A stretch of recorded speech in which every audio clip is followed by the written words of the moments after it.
تو بزرگوں بھائیوں، ایک ہماری تاریخی مسجد تھی جس میں کئی سو سال رب الجلال کی عبادت کی گئی، اور مسلم جماعتوں نے اور مسلم قائدین نے سب نے مل کر کے یکجٹ ہو کر اپنے اتحاد کے ساتھ اس مسجد کے لیے قانونی لڑائی لڑی ہے۔ کورٹ کے فیصلے کا انہوں نے انتظار کیا۔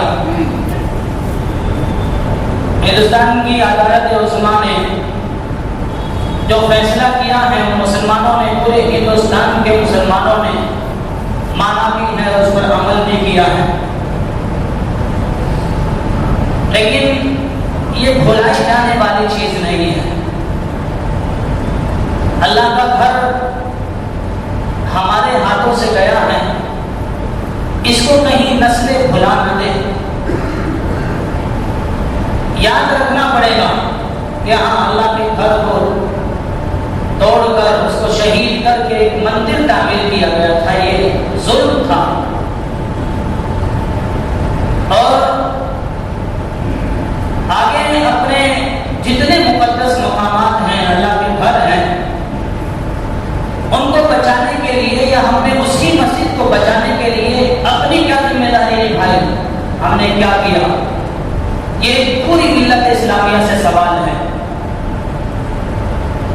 کسی سے بھی پوچھا جائے کہ آپ نے اللہ کے گھر کو آباد رکھنے کے لیے اس مجمع میں نہیں، لاکھوں کے مجمع میں کھڑا کر کے پوچھا جائے، اسے پوچھا جائے کہ آپ نے کیا کیا اس کے لیے، کسی کے پاس کوئی جواب نہیں۔ کیوں؟ کچھ قائدین تھے، کچھ تنظیمیں تھیں جو لڑ رہی تھی کیس کو، بس کچھ پڑھے لکھوں نے یہاں تک کیا کہ اپنے غم و غصے کا اظہار اور اپنی مظلومیت کا اظہار سوشل میڈیا پر مضمون لکھ کر کے کر دیا، لیکن ہم نے کبھی اجتماعی طور پر رب ذوالجلال کے سامنے دست بدعا ہو کر کبھی نہیں کہا رب ذوالجلال ہم تیرے بارگاہ میں، تیرے حضور میں اپنی کمزوری کی، اپنی بے بسی کی اور اپنی عاجزی کی درخواست ڈالتے ہیں۔ وہ طاقتور قوم ہے، وہ اس وقت حکمراں ہیں، ہمارا مقابلہ ان سے نہیں ہے، ہم تو انصاف تیری ذات سے مانگتے ہیں۔ یقیناً انصاف ہوگا اگر مسلمان اللہ کے دروازے کو کھٹکھٹاتے ہیں، پہلے ہوا ہے، لیکن ہم مسلمان یہ تو آرزو کرتا ہے کہ ہمارے لیے ابابیل کے لشکر کیوں نہیں آتے، فرشتوں کی جماعتیں نازل کیوں نہیں ہوتی، کیسے نازل ہوگی، کیسے ابابیل کے لشکر آئیں گے؟ ہم نے تو اپنا یقین اتنا بھی نہیں بنایا ہے۔ یہ بات کہتے ہوئے آپ کو بھی سنتے ہوئے بوجھ محسوس ہوگا جتنا کہ ان کافروں کا یقین تھا جو مکہ کے رکھوالی تھے۔ ابراہیم بادشاہ جس وقت اللہ کے گھر کو، کعبۃ اللہ کو منہدم کرنے کے لیے آیا تھا، اور اس عزم سے آیا تھا کہ اس کعبے کو میں نیست و نابود کر کے رکھ دوں گا، اس نے کلیسا اپنے یہاں بنا لیا تھا اور یہ کہا تھا کہ آج سے پوری دنیا کے لوگ یہاں پر اس کلیسا میں، اس گرجا گھر میں آیا کریں گے عبادت کرنے کے لیے، مکہ کو ختم کر دوں گا۔ تو مکہ کے لوگ اس شہر کو چھوڑ کر پہاڑیوں پر جا کر کے پناہ گزین ہو گئے تھے۔ انہوں نے یہ کہا تھا کہ رب ذوالجلال ہم تو اس ہاتھیوں والے لشکر سے، یعنی اس وقت کا جو سب سے بڑی طاقت والا لشکر تھا، یہ کہا ہم اس سے لڑنے کی طاقت نہیں رکھتے ہیں، ہم فساد پھیلانا نہیں چاہتے ہیں، ہم تیرے بندوں کا خون بہانا نہیں چاہتے ہیں، ہم تو تجھ سے انصاف کی امید لگائے بیٹھے ہیں، تجھ سے مدد کے طلبگار ہیں۔ اللہ کے رسول صلی اللہ علیہ وسلم کے دادا عبد المطلب نے کعبۃ اللہ کی کنڈی پکڑی تھی اور وہیں کھڑے ہو گئے تھے، یہ یقین اور عزم تھا ان کا۔ کافر ہونے کے باوجود اللہ کے گھر کی کنڈی پکڑ کر کھڑے رہے اور یہ کہا کہ جس کا گھر ہے وہ جانے اس کی حفاظت کوئی کرے گا۔ عبد المطلب کے 200 اونٹ چرا کر کے لے گئے تھے اس کے لوگ ابراہیم میں، جا کر